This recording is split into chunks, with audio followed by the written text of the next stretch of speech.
తెలుగు చిత్ర పరిశ్రమలోని ప్రముఖ నిర్మాత దిల్ రాజు పేరు చెప్పగానే ప్రేక్షకుల మనసులో పెద్ద అంచనాలు కలుగుతాయి.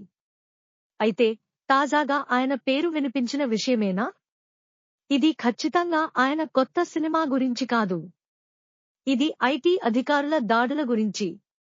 మీరు వినడం నిజమే, దిల్ రాజుకి ఈసారి పెద్ద షాక్ తగిలింది. తెలుగు సినీ పరిశ్రమలో దిల్ రాజు అత్యంత విజయవంతమైన నిర్మాతల్లో ఒకరు. అయితే ఇటీవలి రోజుల్లో ఐటీ శాఖ అధికారులు ఆయన కార్యాలయాలను మరియు వ్యక్తిగత స్థలాలను తనిఖీ చేశారు. ఈ దాడులు ఊహించని రీతిలో చిత్ర పరిశ్రమను కుదిపేశాయి. సాధారణంగా పెద్ద నిర్మాతల వద్ద అనుకున్నదానికంటే ఎక్కువ ఆదాయ వనరులు ఉన్నాయని అనుమానం కలిగినప్పుడు ఐటీ శాఖ తనిఖీలు చేస్తుంది. ఇదే సందర్భంలో దిల్ రాజు కార్యాలయాలు టార్గెట్ అయినట్లు తెలుస్తోంది. గత కొన్నేళ్లలో దిల్ రాజు నిర్మించిన సినిమాలు బ్లాక్బస్టర్ హిట్లను సాధించాయి. అయితే అదే సమయంలో ఆయన్ను ఐటీ అధికారులు ఎందుకు టార్గెట్ చేశారు? తన నిర్మాణ సంస్థ ద్వారా వచ్చిన భారీ ఆదాయం, వరుసగా సినిమాల హిట్లు మరియు కొన్ని ఆర్థిక లావాదేవీలపై అనుమానాలు కారణంగా అధికారులు ఈ దాడులు నిర్వహించినట్లు సమాచారం.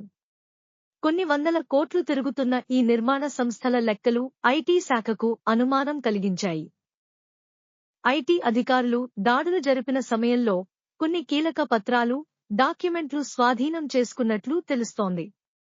మరోవైపు చిత్ర పరిశ్రమకు చెందిన ఇతర వ్యక్తుల పేర్లు కూడా ఈ విచారణలో ప్రస్తావనకు వచ్చినట్లు వినిపిస్తోంది. అయితే ఇప్పటివరకు దిల్ రాజు ఈ అంశంపై ఎటువంటి అధికారిక ప్రకటన చేయలేదు.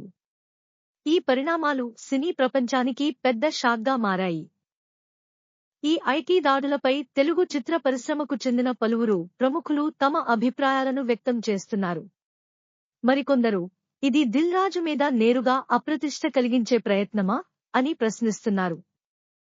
అభిమానులు సోషల్ మీడియాలో వి సపోర్ట్ దిల్ రాజు అనే హ్యాష్ట్యాగ్ను ట్రెండ్ చేస్తున్నారు. దీనివల్ల విషయం మరింత వైరల్ అవుతోంది. ఇప్పుడు అందరికీ ఒకే ప్రశ్న: ఈ దాడుల తర్వాత దిల్ రాజు ఏ విధంగా స్పందిస్తారు? ఈ విషయం ఆయన వ్యక్తిగత జీవితాన్ని, సినిమాల నిర్మాణాన్ని ఎంతవరకు ప్రభావితం చేస్తుంది? వచ్చే రోజుల్లో మరింత ఆసక్తికర విషయాలు వెలుగు చూడవచ్చు. మీకు ఈ స్టోరీ ఆసక్తికరంగా అనిపిస్తే ఈ వీడియోకు లైక్ చేయండి, మీ అభిప్రాయాలను కామెంట్ల రూపంలో తెలియజేయండి. అలాగే మరిన్ని అప్డేట్ల కోసం మా ఛానల్ను సబ్స్క్రైబ్ చేయడం మర్చిపోకండి. మళ్ళీ కలుద్దాం నెక్స్ట్ ఇంట్రెస్టింగ్ టాపిక్తో.